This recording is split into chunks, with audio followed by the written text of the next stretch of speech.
Hey guys, Brian delivered you the goods here. I'm returning to you, I guess, early this afternoon.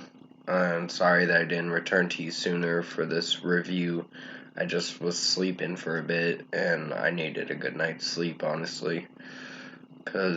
Yeah. But I hope you enjoyed most of my videos yesterday, except for the drama one, of course. Um, but this is going to be for an album review, and this is going to be for Dream Theater's When Dream and Day Unite that I'm going to be reviewing.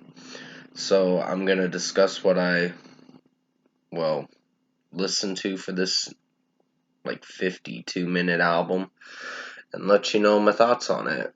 Or it's about 51 and a half minutes is what it says.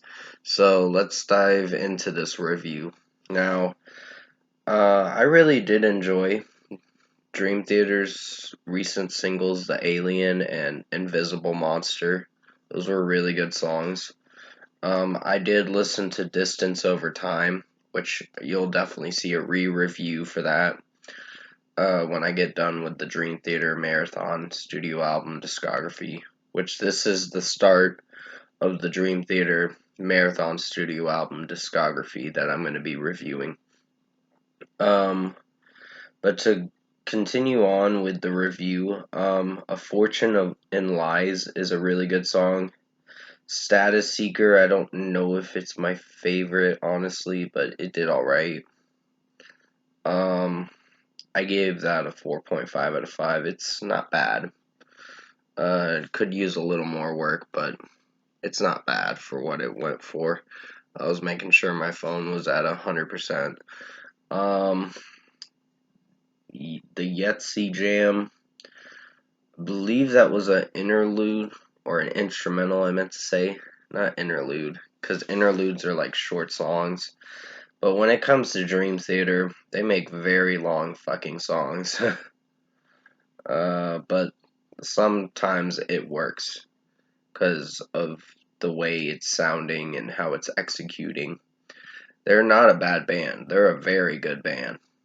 They're one of my personal favorite progressive metal bands that I like. Uh, that I got into a few years ago. The Killing Hand was a good one. There was a few parts and sections in the song that I wasn't sure if I was liking. Like James LaBrie's vocals in this album. They don't sound bad. They sound really good, just certain parts in the Killing Hand song I don't know if I like. And he does this really loud singing falsetto pitch that I don't know if I like because it sounds weird, and I'm like, I don't know if I like that. But uh, there's 5 sections of the song. Well, 5 sections of the song. Um, the Observance, Ancient Renewal, the Stray Seed, Thorns, and Exodus, and 3 out of 5 of them were good. The other two, like Thorns and the Observance, I don't know if I like that much because the Observance starts at the beginning and then it leads into Ancient Renewal after that, then the Stray Seed, then Thorns, and Exodus. So I gave the song The Killing Hand a 5 out of 5. I still enjoyed it. It was a very well done track. It just, certain sections in it I don't know if I like, but majority of the track is very good, so good song. Um, Light Fuse and Getaway was really good. I think the last 4 tracks were outstanding, honestly, for the rest of this album. Afterlife was very good. The Ones Who Helped to Set the Sun. I think if I'm saying it right, The Ones Who Helped to Set the Sun. I'm just refreshing to make sure if I said it right. But yeah, it was a really good song. It starts off with someone going into where it's raining and someone walking or running or whatever and going into their car and starting the car with the ignition and all that, and then it goes into the music after that, which is pretty cool. I like how it starts up.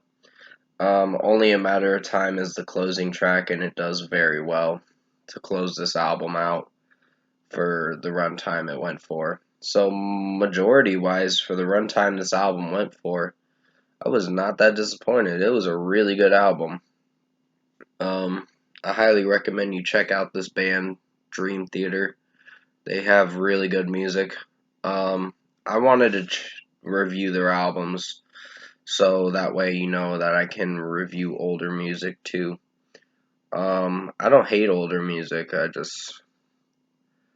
I'm more of that kind of person that likes newer music, but I have an open mind to some older material too. So, and pretty old material as well, like 70s and 80s. I wouldn't consider it pretty old because that may come off offensive, and that's not what I'm intending. That's not what my intention is, to make it seem offensive. But overall, I think Dream Theater's not new, this Marathon Studio album I reviewed for When Dream and Day Unite was a really good album. I highly recommend you check it out. James LaBrie's vocals in this is very good. I believe he was the singer to start off this band. You'll have to remind me in the comment section below if it was him that was singing, because I believe it was. They did start this band in 1985, but they made their first album in 1989. So this was the first album from their discography. Uh, so for a score, I'm gonna give Dream Theater's When Dream and Day Unite a 9 out of 10. Really good album. Highly recommend you check this out if you haven't heard it. I personally love this band. I gave them a few chances with, well, I gave them a chance when I heard Distance Over Time. Um, but yeah, majority wise, this band does not disappoint. They put out some pretty good songs, and the way structurally the songs are sound really good with instruments. Instrumentals are great. The production and how the song and the mixing is sounding is really good. So they really don't disappoint. And their songs tend to drag out for a while, but for what it was going for with this album, it did very good. So yeah, 9 out of 10 I'm giving When Dream and Day Unite. Comment below. Let me know what you guys thought of the When Dream and Day Unite by Dream Theater, this album, if you've heard it already. And if you like this first Marathon Studio album review I'm doing for Dream Theater's When Dream and Day Unite, comment below and let me know your thoughts on it. Tap like on this video if you liked it. Subscribe to my channel if you can. Support the channel. Sorry that my hair is a little puffy. Like I said, I woke up like around 10:30, so I'm still a little tired. But I wanted to get this review out this afternoon just to see how it would perform. So tomorrow I'll be doing Images and Words by Dream Theater. And then the next day it'll be for Awake. I think Images and Words was their 1991 album.